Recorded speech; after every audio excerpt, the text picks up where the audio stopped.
For 8 years, I had been the invisible engine behind Meridian Dynamics, a fast-growing logistics company where broken software somehow became my emergency before it became anyone else's problem.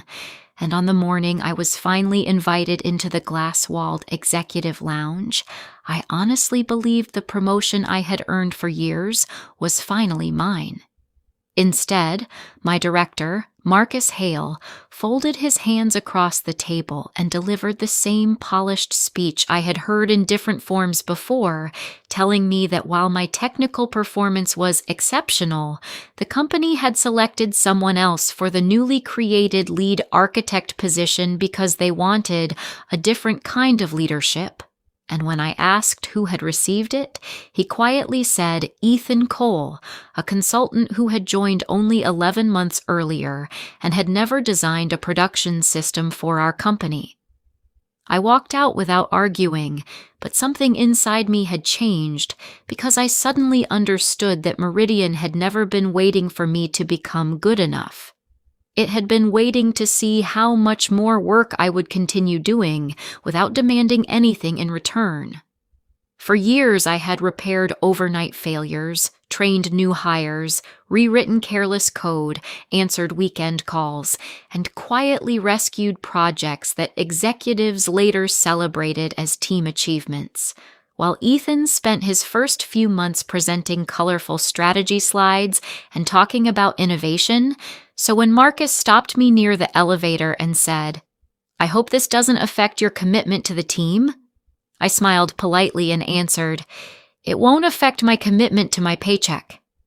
That evening, instead of opening my work laptop after dinner, I opened a notebook and wrote 2 headings: what I give and what I receive. And the imbalance was so obvious that I actually laughed when I finished because I had spent nearly a decade treating exhaustion as proof of loyalty, while the company had treated my loyalty as a permanent discount. My husband, Daniel, noticed the change immediately and asked whether something had happened. And when I told him about the promotion, he expected me to cry or start planning another certification, but instead I said, "I think I finally understand the problem. They don't need me to work harder. They need me to believe I have nowhere else to go."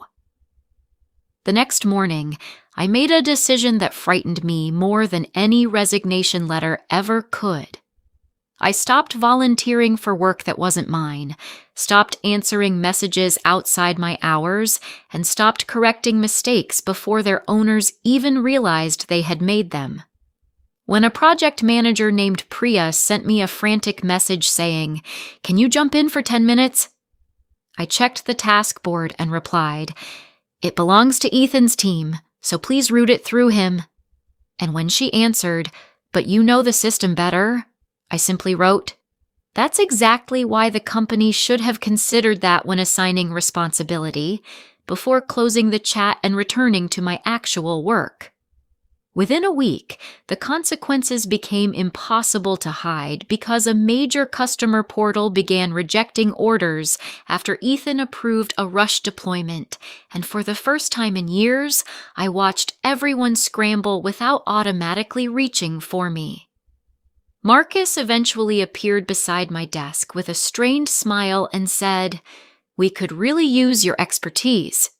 But I pointed toward the incident tracker and answered, "Then please assign the incident properly, and I'll review it during working hours."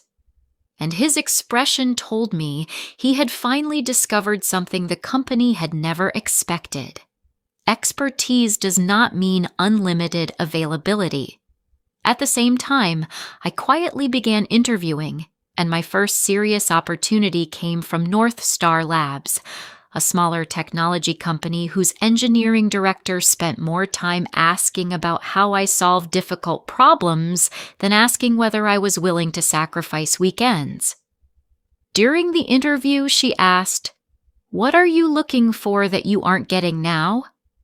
And I could have given the usual safe answer about growth and new challenges. But I decided I was finished performing, so I told her the truth. "I want responsibility to come with authority, advancement to come with measurable standards, and hard work to be appreciated without requiring me to destroy my life. 3 days later, North Star invited me to a final interview. But before I could attend, Meridian suffered its worst technical failure in years when a database migration went wrong and locked thousands of customer records, leaving executives rushing between conference rooms while support teams faced furious clients. Marcus called me personally and said, "We need you in the war room." And for a moment I felt the old instinct returning, the familiar urge to become the hero who could fix everything, but I remembered every birthday dinner I had missed, every vacation I had spent with my laptop open, and every promotion meeting where I had been told to be patient. So I answered, "I'm sorry, Marcus, but I'm not responsible for emergency leadership at a level you decided I wasn't qualified to hold." The silence on the phone lasted several seconds before Marcus asked, almost angrily, "Are you really going to let this happen?" And I replied, "No, you're going to let it happen if the company builds critical systems around people it refuses to properly recognize," before ending the call and attending my daughter's school play that evening with my phone turned off. The next morning, I received an offer from North Star that included a substantial salary increase, flexible working hours, a professional development allowance, and something more valuable than any benefit on the document: a written career framework explaining exactly what I needed to demonstrate to become a principal engineer.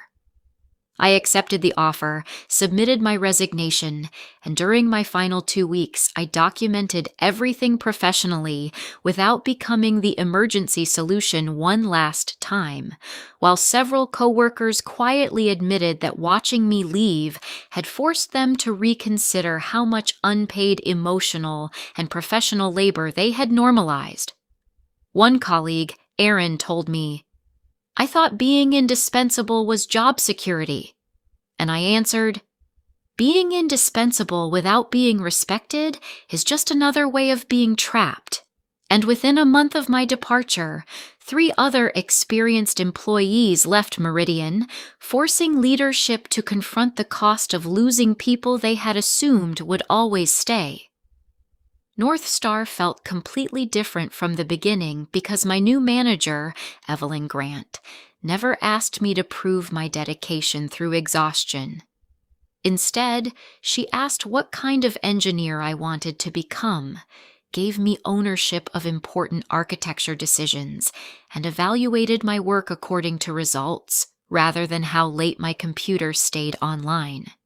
6 months later, I was invited to lead a company-wide infrastructure project, and when Evelyn told me she believed I was ready for principal engineer, I almost laughed because at Meridian, I had spent 8 years waiting for someone to notice what I could do, while here someone had noticed before I even had to ask.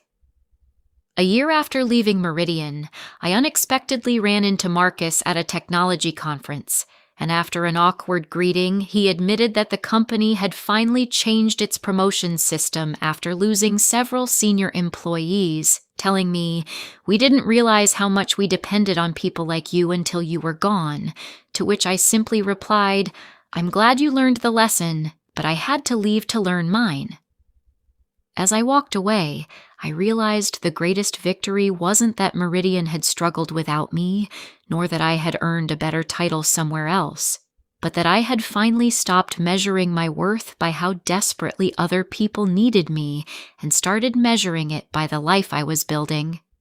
Today, I still work hard, but I leave the office at a reasonable hour, have dinner with my family, take vacations without apologizing, and mentor younger engineers by teaching them not only how to build excellent systems, but also how to recognize when a workplace is benefiting from their dedication without rewarding it. If you are constantly being promised that your turn is coming while someone else receives the opportunities you have already earned, remember that patience is valuable only when it leads somewhere. because sometimes the most powerful career decision is not working harder for recognition, but walking toward a place where your value is visible from the beginning. Please subscribe to our channel and share this video with your friends and family. We create entertaining and inspiring stories for our viewers, and your support helps us continue making great content for you.